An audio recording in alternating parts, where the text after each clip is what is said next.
नमस्ते गाइस, म पाल्पामा लम्पसार परेको छु। यो चाहिँ थकिरहेको छु भनेपछि अब मैले पन्जाहरू चाहिँ थाकेर सुतिरहेको अवस्थामा एकछिन पिपलको रुखतिर छु अहिले चाहिँ।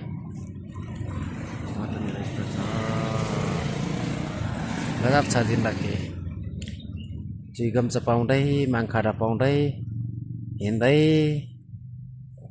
पिपलको रुख मुनि सास लिँदै, हावा ल्याउँदै, ग्यास ल्याउँदै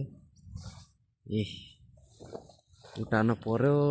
खाने बेला गर्यो, घ्याम घ्याम हाल्यो। हो गाइसहरु, गाह्रो छ जिन्दगी। धुलो पनि कम्ता धुलो छ र है यस्तो अवस्थामा, सुतिरहेको अवस्थामा अलि आराम गर्ने गाडी चाहिँ यहाँनिर छ।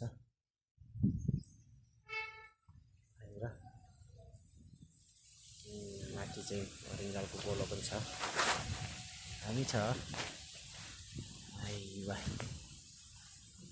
सामान चाहिँ ठिकै छ। जरमा हाडुला बुक्खु ओरेर आउँदैछु म पनि माझैमा।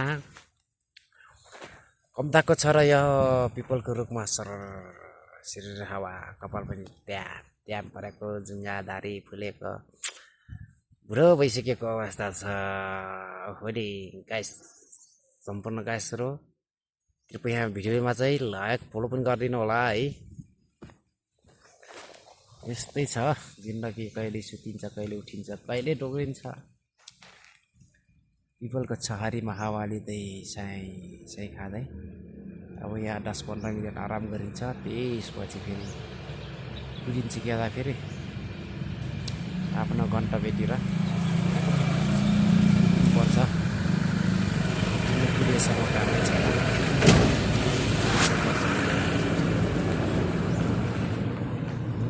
खुट्टा हल्लाउँदै, माङ्खा बसाउँदै, है तेरे मातमले मरिलानु के छ र हो जिन्दगीमा। जिन्दगीमा मरिलानु के छ र, जे छ राम्रैका लागि छ। थाकिसकेछ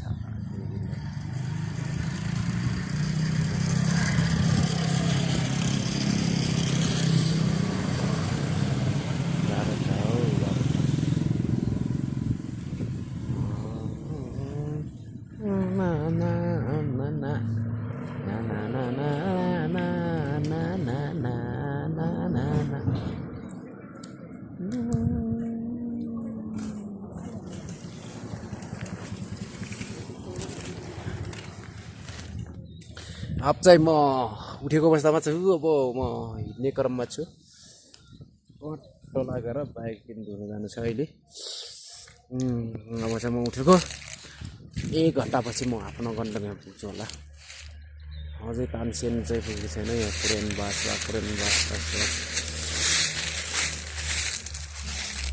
तानसेन 2 किलोमिटर छ।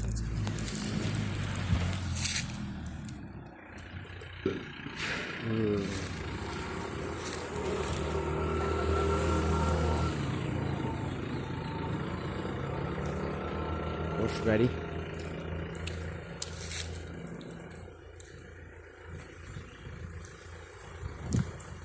जान्छ जामै छ जिन्दगी। यस्तै हो यार, अलि हतार अलि हतार।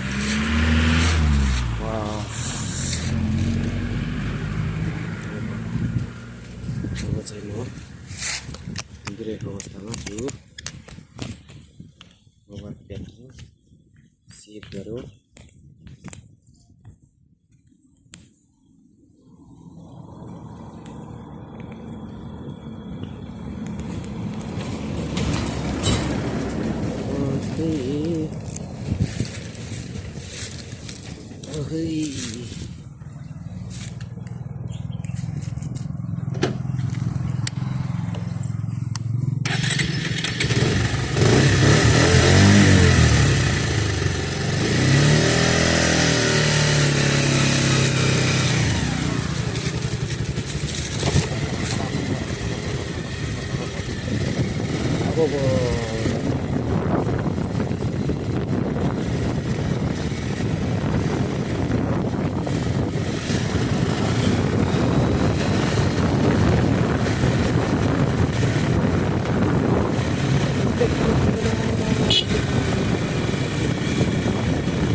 ya.